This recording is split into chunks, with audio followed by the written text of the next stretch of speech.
معزز سامعین کرام، آپ جانتے ہیں کہ نئے سال کا آغاز یعنی سن 1445 ہجری کا آغاز اسلامی نئے سال کا آغاز ہونے جا رہا ہے۔ میں ایک سوال آپ سے پوچھنا چاہتا ہوں کہ کیا آپ کے دل و دماغ کے اندر نیا سال کیسے گزارا جائے، آنے والا سال کیسے گزارا جائے، اس کے حوالے سے کچھ منصوبہ بندی، کچھ سوچ، کچھ فکریں اور کچھ پلان آپ کے دل و دماغ میں ہے یا نہیں؟ اور اگر میں یہ کہوں تو غلط نہ ہوگا کہ 99% مسلمانوں کے دل و دماغ کے اندر صرف ماہ محرم کیسے گزارا جائے اس کا پلان تو ہوگا، لیکن سال پورا کیسے گزارا جائے اس کے حوالے سے کوئی پلان نہیں ہوگا۔ اللہ کا شکر ہے کہ ماہ محرم شریف کا چاند دیکھنے کے بعد مسلمان کم و بیش یاد امام حسین رضی اللہ تعالیٰ عنہ میں 10 دنوں تک کسی حد تک گناہ سے بچنے کی کوشش کرتا ہے اور سوچتا ہے کہ تاجدار کربلا امام علی مقام علی جدہ وعلیہ الصلاۃ والسلام نے ماہ محرم شریف کی 10ویں تاریخ کو اپنا پورا گھر بار، بچے، یہ سب کچھ قربان کر کے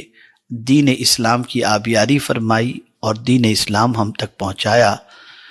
تو جس طریقے سے امام حسین رضی اللہ تعالیٰ عنہ نے شہادت کا جام نوش فرما کر دین اسلام کی صحیح تصویر ہمارے سامنے رکھی، اگر ہم اس دین اسلام کے خلاف ماہ محرم الحرام کے اندر ابتدائی 10 دنوں میں گناہ کریں گے تو امام حسین ہم سے ناراض ہو جائیں گے۔ تو میں ایک سوال آپ سے پوچھنا چاہتا ہوں کہ کیا تاجدار کربلا کا پیغام صرف 10 دنوں تک کے لیے ہے؟ نہیں، امام علی مقام علی جدہ وعلیہ الصلاۃ والسلام کا پیغام قیامت تک کے لیے ہے، اور مسلمانوں کی ذمہ داری یہ بن جاتی ہے کہ مسلمان اپنے گزشتہ سال کا پورا احتساب کرے کہ سن 1444 ہجری اس نے کس طریقے سے گزاری، کیا عبادت کے اندر بہتری آئی، کیا علم کے سلسلے میں اس نے پیش رفت کی، کیا معاشی اعتبار سے خوشحالی کی طرف اس نے قدم بڑھائے، کیا آوارگی اور فحاشی سے اس نے توبہ کر کے اپنے دامن کو گناہوں سے بچانے کی کوشش کی، کیا امت مسلمہ کی ترقی کے سلسلے میں اس نے کوئی قدم اٹھایا، کیا ملک کی ترقی کے سلسلے میں اس نے کوئی اسٹیپ اٹھایا؟ تو میں یہ سمجھتا ہوں کہ ہمارے پاس نہ احتساب کا وقت ہے نہ منصوبہ بندی کا وقت ہے۔ لیکن میں نے یہ چاہا کہ آج نئے سال کے آغاز سے پہلے میں کچھ باتیں آپ کی سماعتوں کے حوالے کر دوں، شاید کہ آپ کچھ منصوبہ بنا سکیں، اسے تحریری شکل دے کر اس کو اپنی زندگی کے اندر نافذ کرنے کی کوشش کر سکیں۔ آئیے ہم نئے سال کے آغاز سے پہلے اپنے آپ کو ان چیزوں کے لیے تیار کر لیں، شاید کہ نیت کے مطابق اللہ عز و جل ہمیں اگر عمل کی توفیق عطا فرمائے گا تو انشاءاللہ العظیم اس عمل کے ثمرات ہمیں اللہ عز و جل دونوں جہاں میں عطا فرمائے گا۔ سب سے پہلے آپ دیکھیں ماہ محرم شریف کے حوالے سے کیا فرمان ہے قرآن مقدس کا۔ تو اللہ عز و جل نے ارشاد فرمایا، ان عدت الشہور عند اللہ 12 شہرا فی کتاب اللہ یوم خلق السماوات والارض منها 4 حرم ذالک الدین القیم فلا تظلموا فیہن انفسکم۔ بے شک مہینوں کی گنتی اللہ کے نزدیک 12 مہینے ہیں اللہ کی کتاب میں، جب سے اس نے آسمان و زمین بنائے، اور ان میں سے 4 حرمت والے مہینے ہیں۔ 4 مہینوں کو اللہ نے حرمت عطا فرمائی۔ اب آپ اس چیز کو اچھی طریقے سے ذہن میں رکھیں کہ ان 4 مہینوں کا احترام کرنا، ان 4 مہینوں کے اندر اپنے آپ کو کیا چیز سے روکنا ہے، اس کے حوالے سے بھی قرآن مقدس میں رب نے فرمایا فَلَا تَظْلِمُوا فِيهِنَّ أَنفُسَكُمْ، تم اپنی جان پر ان 4 مہینوں میں ظلم نہ کرو۔ یعنی اپنے آپ کو گناہوں کے اندر گرفتار نہ کرو، اللہ کی نافرمانی کی طرف نہ لے جاؤ، اللہ کے ارشاد کے خلاف کوئی عمل نہ کرو، اس کے پیارے حبیب صلی اللہ علیہ وسلم کے فرمان کے خلاف کوئی عمل نہ کرو، اپنی جان پر ظلم کرنے سے ان 4 مہینوں میں بچو۔ وہ 4 مہینے کون سے ہیں؟ تو پہلا مہینہ اسلامی مہینے کے اعتبار سے اسلامی سال کا پہلا مہینہ یعنی ماہ محرم الحرام، اور اسی طریقے سے اسلامی سال کے آخری 2 مہینے ذی قعدہ، ذی الحج اور اس کے بعد محرم، یہ تینوں مہینے متصل ہیں۔ ذی قعدہ، ذی الحج اور محرم، یہ 3 مہینے حرمت والے ہیں، اور اسی کے ساتھ ماہ رجب المرجب یہ بھی حرمت والا مہینہ ہے۔ ان 3 مہینوں کے اندر عمومی طور پر بندے حج کے لیے جاتے ہیں، مسلمان حج کے فرائض انجام دیتے ہیں، اور پھر حج سے انہی مہینوں کے اندر وہ لوٹ کر کے واپس اپنے گھر کی طرف آتے ہیں۔ تو ان مہینوں کو احترام والا، حرمت والا مہینہ قرار دیا، اور ماہ رجب اللہ کا مہینہ ہے، اور اس مہینے کے اندر بندہ ماہ رمضان کی تیاری کے اندر مصروف ہو جاتا ہے، اور اس کی آمد کے استقبال کے سلسلے میں اپنے آپ کو تیار کرتا ہے۔ خیر، تو عرض کرنے کا منشا یہ ہے کہ انہیں حرمت والا مہینہ کیوں کہا گیا، اور خاص طور پر محرم کو محرم الحرام کیوں کہا گیا؟ تو محرم کو محرم اس لیے کہا جاتا ہے کہ اس ماہ میں جنگ و قتال حرام ہے، اور حرمت کی تاکید کے لیے اسے محرم کا نام دے دیا گیا۔ تو میرے پیارے آقا صلی اللہ علیہ وسلم کے پیارے دیوانوں، ان مہینوں کی قدر کرو۔ اب آئیے میں آپ کو بتاؤں کہ ماہ محرم سے جو ہمارے نئے سال کا آغاز ہوتا ہے، اسلامی نئے سال کا، تو ہمیں کیا عزم اللہ کی بارگاہ میں کرنا چاہیے؟ پہلی نیت تو یہ کریں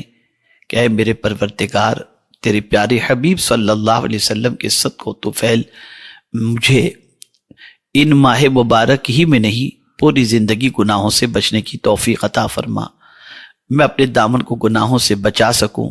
اور پھر خود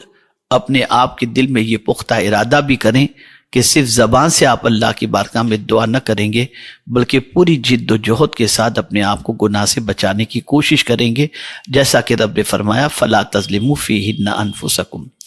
اسی کے ساتھ نماز 5 وقتہ کا ارادہ اور عزم مصمم کریں کہ 1 وقت کی نماز انشاءاللہ قضا نہیں کریں گے۔ اسی کے ساتھ ساتھ اپنے علمی گراف کا جائزہ لیں اور دیکھیں کہ آپ کے پاس علم دین اور علم دنیا کتنا ہے۔ اپنے آپ کو علمی اعتبار سے آراستہ کرنے کے سلسلے میں عزم کریں۔ اسی کے ساتھ والدین کے ساتھ حسن سلوک کے سلسلے میں عزم کریں۔ اسی کے ساتھ قرآن مقدس کی تلاوت کے سلسلے میں عزم کریں کہ انشاءاللہ العظیم ہر مہینے یا 3 مہینے میں ایک قرآن مقدس ختم کروں گا۔ اسی کے ساتھ ساتھ میرے پیارے آقا صلی اللہ علیہ وسلم کے دیوانوں یہ بھی عزم کریں کہ انشاءاللہ پریشان حال مصیبت زدہ لوگوں کی میں مدد کروں گا۔ اسی کے ساتھ ساتھ اولاد کو بھی دین کی تعلیم سے آراستہ کرنے کی کوشش کروں گا۔ اسی کے ساتھ علم دنیا کے سلسلے میں بھی قدم بڑھانے کی کوشش کروں گا، اور خاص طور پر اپنا تعلق اپنے رب اور اس کے پیارے حبیب صلی اللہ علیہ وسلم سے اور قرآن مقدس سے مضبوط تر کرنے کی انشاءاللہ کوشش کروں گا۔ اور یہاں پر ایک بات میں عرض کر دوں کہ اگر تاجدار کربلا امام حسین رضی اللہ المولا تبارک و تعالی عنہ نے کربلا کے میدان میں اتنی تکلیفوں کو سہ کر سب کچھ لٹانے کے لیے انہوں نے ارادہ کیا تھا، یہ صرف اس توکل کا نتیجہ تھا جو ان کا اللہ عز و جل پر تھا، اور ساتھ ہی ساتھ رب سے، اس کے پیارے حبیب صلی اللہ علیہ وسلم سے اور قرآن سے جو ان کا گہرا تعلق تھا، اس تعلق کی بنیاد پر وہ جانتے تھے کل من علیہا فان ویبقى وجہ ربک ذو الجلال والاکرام۔ اور اسی کے ساتھ ساتھ وہ یہ بھی جانتے تھے کہ جب ہر چیز فنا ہو جائے گی اور باقی رہنے والی ذات اللہ کی ہے، تو وہ جانتے تھے کہ میں بھی ایک دن اس دنیا سے کچھ کر جاؤں گا، لیکن اس سے اچھا کیا ہے کہ اس اللہ عز و جل کی راہ کے اندر جان دے کر ہمیشہ کی زندگی پا جاؤں۔ تو میرے پیارے آقا صلی اللہ تعالی علیہ وسلم کے پیارے دیوانوں، یہ جذبہ، یہ جو ہے آپ کے دل کے اندر حوصلہ جو پیدا ہوا، یہ تعلق بالقرآن کی بنا پر، تعلق بالرسول کی بنیاد پر اور تعلق باللہ کی بنیاد پر اور فکر آخرت کی بنیاد پر۔ ہماری پوزیشن یہ ہے کہ ہم چھوٹی سی قربانی اللہ کی رضا کے لیے دینے کو تیار نہیں، اور وہ اتنی بڑی قربانی دے گئے تو آپ نے کبھی اس کے اسباب کی تلاش کرنے کی کوشش نہیں کی، لیکن جب اسباب تلاش کریں گے تو پتہ چلے گا کہ یہ ساری چیزیں عمل بالقرآن کی بنیاد پر ان کی زندگی سے نمایاں ہوئیں۔ تو ہم ان ساری چیزوں کا عزم کریں، اور انہی عزم مصمم کے ساتھ خاص طور پر فحاشی کے سیلاب میں، بے حیائی کے سیلاب میں غرق ہونے سے بچنے اور ڈوبنے سے بچنے کے سلسلے میں اللہ کی بارگاہ میں دعا کریں، اور اپنی زندگی کو بہت اچھی طریقے سے اخلاق سے، علم سے، عمل سے آراستہ کرنے کی کوشش کریں، اور یہ کوشش کریں کہ یہ سال ماضی کے سارے سالوں کے کیے ہوئے گناہوں کا کفارہ بن جائے، اور اس سال میں ہمارا تعلق باللہ اور تعلق بالرسول مضبوط ہو جائے۔ خاص طور پر میں کچھ عمل ہیں محرم کی پہلی شب سے لے کر عاشورے تک کے لیے، تو میں ان اعمال کو آپ کی سماعتوں کے حوالے کر دوں، ممکن ہو تو اسے بھی کرنے کی کوشش کریں۔ فرمایا گیا جو شخص محرم کی پہلی شب سے شب عاشورہ تک روزانہ بعد نماز عشاء کلمہ توحید 100 مرتبہ پڑھے تو یہ پڑھنا اس کا گناہوں کو بخشوانے کے لیے بہت افضل ہے۔ اللہ عز و جل کلمہ توحید کے پڑھنے کی بنیاد پر انشاءاللہ گناہوں کو معاف فرما دے گا۔ اسی طریقے سے جو شخص محرم کی پہلی رات سے شب عاشورہ تک عشاء کی نماز کے بعد اول و آخر درود شریف کے ساتھ 100 مرتبہ یہ دعا پڑھے تو یہ دعا پڑھنا اس کے لیے افضل ہے۔ بسم اللہ الرحمن الرحیم، اللہم لا مانع لما اعطیت ولا معطی لما منعت ولا راد بما قضیت ولا ينفع ذا الجد منک الجد۔ یہ دعا جو شخص بھی انشاءاللہ پڑھے گا تو اس کا یہ پڑھنا بہت افضل ہے، باعث برکت ہے۔ اور اسی کے ساتھ ساتھ انشاءاللہ یوم عاشورہ سے متعلق پھر عرض کیا جائے گا، لیکن